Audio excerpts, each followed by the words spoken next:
Siemaneczko, z tej strony Anioł, witam cię serdecznie na kanale. Cały czas mi przypominacie, że nie mamy na kanale Lejkłana, także dziś to nadrobimy. Zanim jednak przejdziemy do bohatera, przypominam jeszcze o pozostawieniu łapki w górę oraz subskrypcji, jeśli jeszcze tego nie robisz. Możesz również zostać wspierającym tego kanału, za co z góry dziękuję. No i przejdźmy do Lejkłana.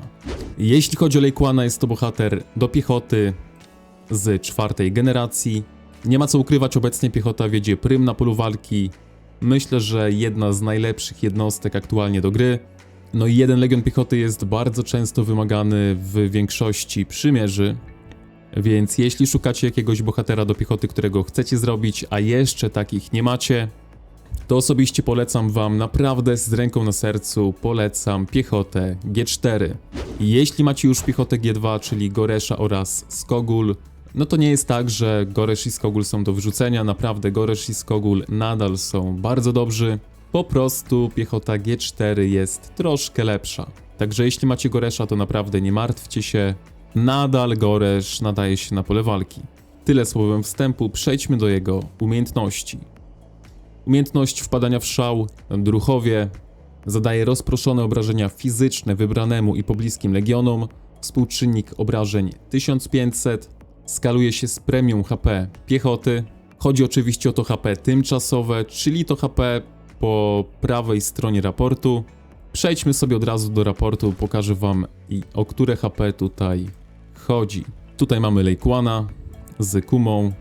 Oczywiście chodzi o to HP z prawej strony, tutaj macie w raporcie 187,5%. Są to te tymczasowe wzmocnienia, no i właśnie mamy tutaj 187%, więc obrażenia Lejkłana zwiększymy o 187%.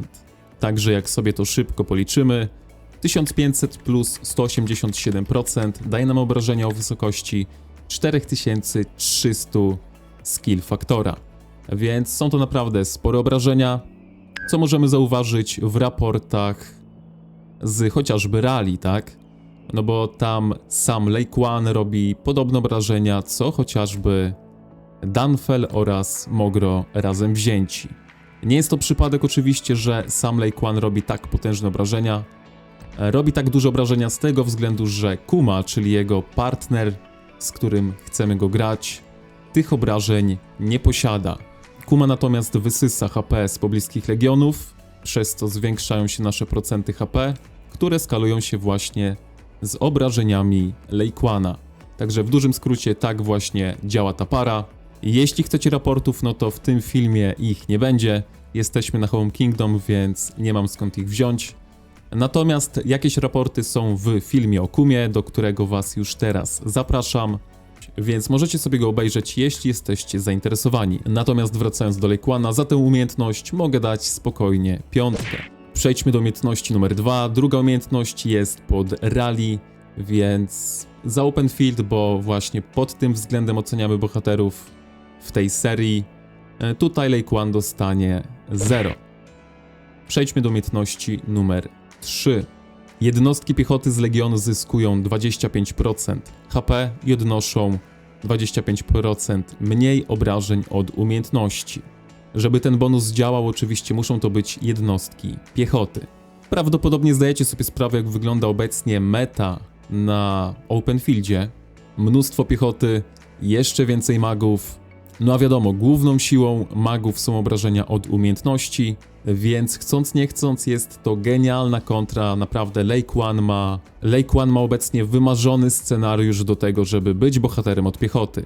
Łuczników jest naprawdę niewielu na polu walki, głównie możemy zauważyć magów, jeśli chodzi o jednostki dystansowe, no a jeśli chodzi o jednostki melee, czyli jednostki walczące w zwarciu, oczywiście jest dużo piechoty, możemy również spotkać dużo kawalerii, to już zależy od tego, na jakim etapie, na jakie królestwa przyjdzie wam się mierzyć. Natomiast dobrą nowiną jest to, że kawaleria również zadaje potężne obrażenia od umiejętności, więc Lejkłan naprawdę sprawdza się tutaj idealnie. Więc za tę umiejętność dam nawet 5 z plusem, bo są to naprawdę genialne bonusy do obecnych czasów.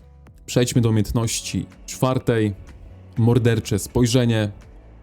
Po trafieniu normalnym atakiem Legion ma 15% szans na zyskanie 5% HP i zadawanie 2% więcej obrażeń przez maksymalnie 5 sekund. Maksymalna liczba kumulacji 10. Prosta matematyka, możemy tutaj wystakować nawet 50% HP oraz 20% damage delta. Chyba nie muszę mówić, że są to naprawdę genialne statystyki. Moim zdaniem ta umiejętność na open field jest na 6, natomiast na rally, na garnizony ciężko jest wystakować tę umiejętność do maksimum, no bo mamy tylko 15% szans na 5 sekund, więc matematycznie jest to niemożliwe, ale to już wam pokazałem w filmie o Kumie, tam są raporty, więc przypominam, że możecie tam zajrzeć. Natomiast jeśli chodzi o ocenę tej umiejętności na open field, ja uważam, że ta umiejętność jest nawet na 6. Także na razie Lake One ma naprawdę dwie genialne, pasywne umiejętności. Przejdźmy do jego przebudzenia. Wieczysty żar. Na przebudzeniu zyskujemy 200 współczynnika obrażeń, więc mamy teraz 1700, co jest oczywiście bardzo dobrą nowiną, gdyż podstawowa baza się zwiększyła, więc każdy procent wyssanego HP zwiększy nasze obrażenia jeszcze bardziej. Ponadto po wpadnięciu w szał zadajemy 20% więcej obrażeń od kontrataku na 3 sekundy. Mi się to przebudzenie naprawdę bardzo podoba, co prawda mamy tutaj tylko 3 sekundy po wpadnięciu w szał tego efektu. Jak bije nas dużo legionów, to bardzo szybko możemy używać naszych rage skilli, więc podejrzewam, że to będzie nawet te 3 sekundy, to będzie 50% trwania tego efektu, bo o ile się nie mylę, najszybciej możemy w szał wpadać co 6-7 sekund, więc jeśli byśmy sobie to rozłożyli na sekundy, to średnio powinniśmy zadawać o 10% więcej obrażeń z kontrataku, więc przebudzenie jest naprawdę solidne, więc za przebudzenie również dam tutaj 5. Osobiście uważam, że jest naprawdę świetnym bohaterem. Minimum jakie chcecie zrobić to 5, 1, 1, 5. Podejrzewam, że ta umiejętność jest lepsza mimo wszystko od umiejętności trzeciej. Aczkolwiek jak zrobicie sobie go na 5, 1, 5, 5, to już będziecie mieli naprawdę solidny marsz. Podobnie zresztą wygląda sytuacja Kumy. Tutaj również najlepiej jakbyście sobie zrobili go najtańszym kosztem 5, 1, 1, 5. No następnie 5, 1, 5, 5. No i takim marszem, gdzie dwójka bohaterów ma 5, 1, 5, 5, naprawdę już możecie przydać się swojemu przymierzu i możecie wyciągać całkiem przyjemne raporty. Natomiast wiadomo, jeden bohater jak i drugi mają bardzo fajne przebudzenie i jeśli możecie sobie pozwolić, to czemu ich nie przebudzić? Jeśli chodzi o drzewko talentów, to z reguły chcecie mieć właśnie pierwszego Kumę, no bo Kuma będzie wysysał HP, przez co nasz Lake One już na pierwszej rotacji będzie miał zwiększone obrażenia ze swojej umiejętności. Oczywiście możecie grać Lake One na pierwszego, a Kumę drugiego, ale generalnie myślę, że większość osób poleci wam grać Kumę pierwszego, właśnie z tego względu, który wam teraz powiedziałem. Aczkolwiek jeśli chcecie grać Lake One'a pierwszego, to już pokazuję wam tutaj drzewko. Będziemy pracowali na Garwoodzie z tego względu, że on również ma drzewko piechoty oraz tanka, podobnie zresztą jak ma tutaj Lake One. Jasne, można spróbować grać połowę drzewka rally pod open field, ale nie będę wam tutaj mieszał. Pokażę wam takie klasyczne, fajne drzewko dla piechoty. Zanim zaczniemy, tutaj jest naprawdę bardzo ważna uwaga. Nie będziemy tutaj szli w drzewko piechoty, bo moim zdaniem głupotą jest robić na dwójce bohaterów z tej samej pary dwa takie same drzewka. Dlatego drzewko piechoty, które jest przeze mnie zalecane, jest na drzewku Kumy, więc jeszcze raz wam przypominam, żeby zajrzeć w drzewko talentów Kumy, jeśli chcecie grać tę parę. Aczkolwiek nie zatrzymam was, jeśli chcecie grać pierwszego Lake One'a, no to już tutaj pokazuję wam to drzewko i mówię wam, dlaczego takie talenty, a nie inne. Dół tego drzewka wygląda klasycznie, można powiedzieć. Ostatnio, co wam powiem, że wielu mainów piechoty rezygnuje z prędkości marszu na rzecz obrony i to nie tylko na dole, ale również w dalszych etapach drzewka. Natomiast tak jak mówiłem wcześniej, mamy tutaj drzewko tanka z tego względu, że drzewko piechoty oraz połowę PvP, które wam polecam, chcecie zrobić sobie na kumie, a nie chcecie sobie dublować 2 razy tego samego drzewka na jednej parze. Dlaczego drzewko tanka jest fajne? Już wam pokazuję. Mamy talent do zwiększania naszych obrażeń od umiejętności. Mamy przede wszystkim talenty defensywne. Tutaj mamy minus 4% od normalnych ataków, co jest naprawdę świetne, ale prawdziwa jazda zaczyna się dopiero teraz. W tym talencie mamy 10% szansy na redukcję 8% otrzymywanych obrażeń od umiejętności bohatera na 5 sekund. 8% redukcji są to już bardzo przyjemne bonusy, ale to jeszcze nie koniec, Idąc dalej, weźmiemy sobie 2% piechoty z tego względu, żeby wziąć talent, który wam naprawdę polecam. Kosztem 4% obrażeń od umiejętności wpadania w szał zyskujemy 8% redukcji od umiejętności bohaterów. Więc jak sobie to wszystko podliczymy, tutaj mamy stałe 8%. Lake One w umiejętności trzeciej ma tych procent 25. Łącznie mamy tutaj już minus 41% obrażeń od umiejętności bohaterów, a przypominam, że przyda wam się to przeciwko magom, przyda wam się to przeciwko kawalerii i przyda wam się to nawet przeciwko niektórym strzelcom. Więc moim zdaniem warto zaryzykować nawet to wysysanie życia z kumy na pierwszą rotację, żeby spróbować zagrać właśnie to drzewko. Jeśli chcecie być mega tanki, to naprawdę musicie spróbować to drzewko. Natomiast przejdźmy do reszty talentów. Mamy tutaj jeszcze kolejne 2% HP. HP jest zawsze w cenie. Zwiększamy nasz atak o 2%. Oraz bierzemy sobie talent, który może zwiększyć nasz atak o kolejne 5%. Wiadomo, ten marsz jest bardzo defensywny, bardzo twardy, więc trochę ataku nam tutaj również nie zaszkodzi. Ostatnim talentem w tej strefie jest minus 8% obrażeń od normalnych ataków, gdy nasze zdrowie, gdy liczba naszych jednostek spadnie poniżej 50%. Resztę punktów rozdałbym w kolejne 2,5% obrony dla piechoty, no i zwiększmy sobie troszkę obrażenia od umiejętności wpadania w szał. Tutaj mamy 1,6%. Oczywiście możecie sobie zamiast tego wziąć chociażby prędkość marszu. A najlepiej w sumie to jakbyście sobie wzięli tutaj to HP. Więc może na szybko tutaj poprawmy to drzewko.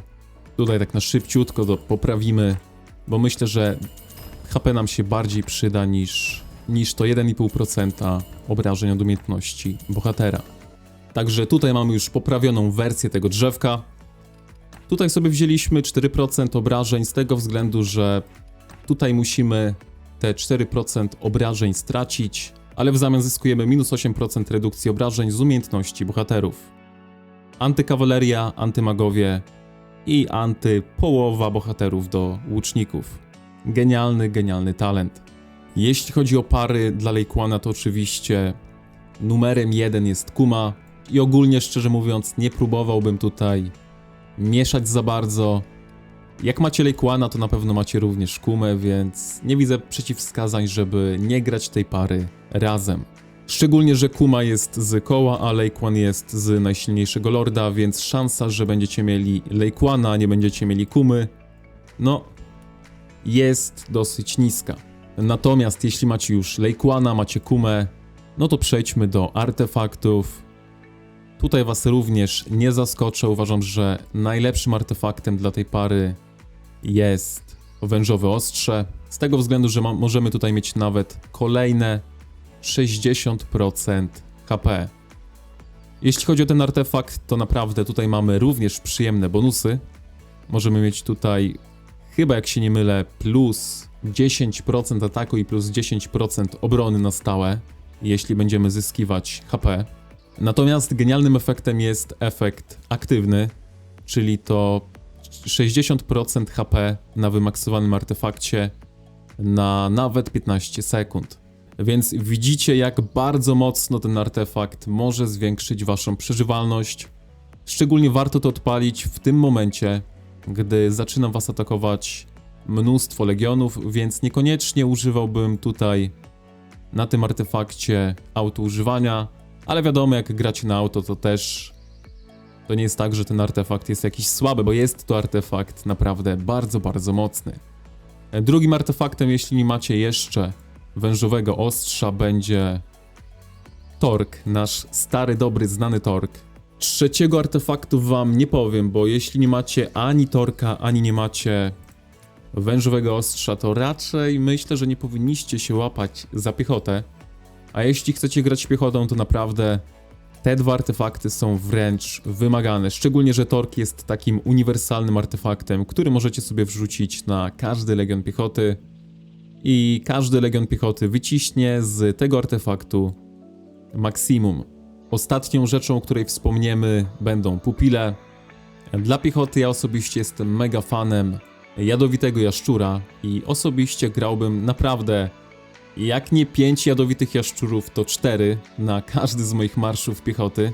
Mógłbym tak grać non-stop. Natomiast jeśli chcecie czegoś nowego i znudził wam się jadowity jaszczur, to myślę, że Tur będzie również bardzo dobrym wyborem. Tur będzie fajny z tego względu, że jeszcze bardziej może nam zwiększyć naszą przeżywalność. Z talentu możemy mieć nawet dodatkowe 10% HP. Z tej umiejętności na 3 gwiazdkach możemy mieć kolejne 20%. Więc łącznie możemy mieć nawet 30% HP na 3 sekundy po wpadnięciu w szał pupila. Więc to jeszcze nam zwiększy naszą przeżywalność. Więc moim zdaniem obecnie piechota ma 2 ciekawe pupile pod open field. Pierwszym z nich jest jadowity jaszczur, który możecie grać w każdym legionie. Natomiast jeśli chcecie czegoś nowego, to dla nowej pary polecam grać właśnie tego Tura. Film o tym, jakich umiejętności nauczyć naszego Tura, wkrótce pojawi się na kanale. Natomiast tutaj będę się z wami żegnał. Wiecie co robić, trzymajcie się. Elo.